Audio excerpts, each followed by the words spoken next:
Welcome back. Penguins keep on winning. They beat Detroit again. Everyone's beating Detroit, but they did it impressively. Kind of a slow start, but they win 5-1. And now they're 1 point behind the Washington Capitals for first place in the Metro.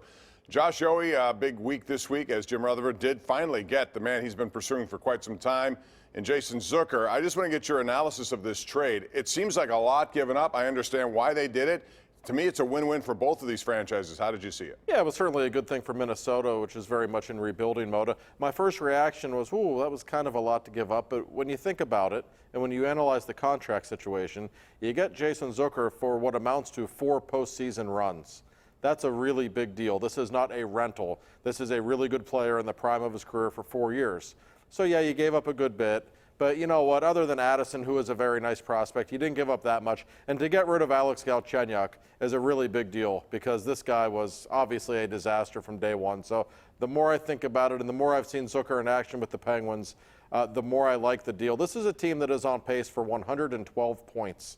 They are clearly, to me, one of the 4 best teams in hockey, along with Washington, Boston, and Tampa. They had to do something. They might not be done yet. Why not load up? Yeah, it was absolutely the right move. You're right. Galchenyuk make Ponikarovsky look like Gretzky. It's crazy that somebody took him. But I look at it like Josh does. It's for the next few years, and also now the stars align in the twilight of their career, at least toward the end. You have Sid, you have Gino, but then you have Gensel, who is a younger guy, and you have Zucker. And this is Jim Rutherford's way of putting together one solid final punch in what he knows for sure is going to be the end run for Sid and for Gino. And they have people with them for the last few years of their career, at least the last real tread on their tires, I think. And I think that the Montreal game in particular, the buy-in for Sidney Crosby to have Zucker as his winger gets off to a much better start because of that result. And the fact that they put up some goals again today, that helps too. I'm not sure if Crosby was 100% convinced, even after the first game against Tampa, that this was the right winger for him, the proper winger for him, I should say. But to see the results that they got against Montreal, I bet that makes Crosby say, okay, maybe there is something here long-term that can be worked out, and might open his eyes to the prospect of having Zucker locked in on his wing moving forward. Josh, I found it interesting that you named 4 teams to be the best teams in the NHL. All 4 reside in the East, which should make it very interesting. Which of these are going to be the biggest obstacles for the Penguins, do you see? Well, listen, we know who the 4 best teams are, and I really believe they're the 4 best in the league. If I had to pick one team that the Penguins don't want to play, I know everyone's probably thinking Boston because of the trouble they've given the Penguins over the years. I still think it's Tampa, and they actually match up okay with them in some ways, but Tampa is, I think, the most physically gifted team in the league. They were obviously embarrassed by what happened in the playoffs last season. They're the best team in the league at this very moment. They are red hot. It's really hard to get to the final 2 years in a row. I suspect Boston may burn out at some point. I like how the Penguins match up against Washington a lot. I think they're going to play in the second round, and I think there's a really good chance the Penguins beat them. Pittsburgh-Tampa would be a great series, but man, that's a good team. Well, to Josh's point, too, I think the Penguins are 0-3 against Tampa this year. Yep. Vasilevsky has been good. We know what Vasilevsky could become in the playoffs. But until the Penguins prove that they have the key to unlock that sort of lock this year with Vasilevsky, I think Tampa's a better hockey team, and the Penguins go in there in the playoffs, if they have to play them in the playoffs, and beat them. I don't think you'd take the Penguins over Tampa right now, if you go by this season, what has happened. Yeah, I don't know if I'd take them over any of the 3 teams that we're talking about in a best of 7. But when it comes to Tampa specifically, they're the ones that bother me the most, in large part because of Vasilevsky. He plays well against the Penguins. I don't know if he's a goalie you can break.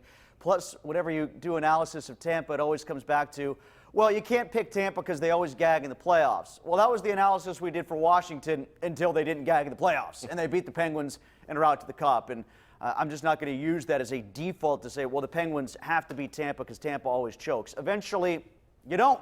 So I think Tampa right now is the hardest team to get around. Tim, you mentioned Vasilevsky. Just from talking with some of the players the last 2 times they've played Tampa, which were both recent games, I had the feeling he was in their heads a little bit, and that does not happen with this group very often. I do think Vasilevsky is probably the most physically gifted goaltender in hockey right now.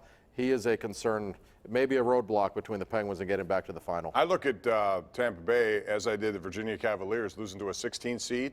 Came right back the next year and won the whole thing. And I think it's one of those kind of situations that they know what they've done and they're going to try to change it. All right, it's now time to go around the horn with this week's Smooth Moves, brought to you by Pittsburgh's largest supplier of the smooth smoothest granite, marble, and quartz countertops you're going to find anywhere. Those are our friends at Armina Stone. So smooth moves, gentlemen, top to bottom here. Let's go with or left to right, actually. I was Left going to to go right, top to bottom, all Go the ahead, same Colin, you thing, go Pom. first. Brett Kiesel, I mean, what he's done with this Shear the Beard campaign, this being the last one, I've seen him firsthand interact with kids with cancer on that 9th floor at Children's Hospital, and it's something special. He's like a mythical type creature to those kids. It's something else. Kudos to Brett for all the charity work that he's done, and especially that campaign. Along those same lines, Colin, my favorite practice of the year took place last year at Cranberry. It's my favorite one every year when the Penguins invite children from the Make-A-Wish Foundation to practice.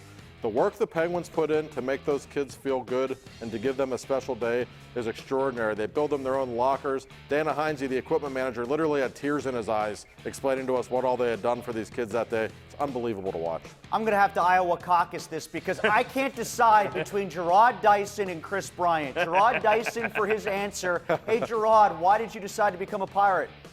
Didn't have another job. Didn't have another offer. Oh, he's honest anyway. Greatest, most honest answer of all time. And then Chris Bryant, who was asked something about whether or not he read social media comments about himself. He said, Twitter is the worst thing to ever happen to this planet.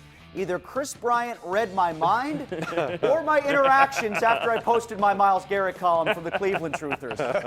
Those are the smooth moves. Armina Stone, Pittsburgh's largest supplier of the smoothest granite, marble, and quartz you're going to find anywhere. Score a touchdown right now with Armina Stone. Kevin Colbert spoke. We'll talk about it next.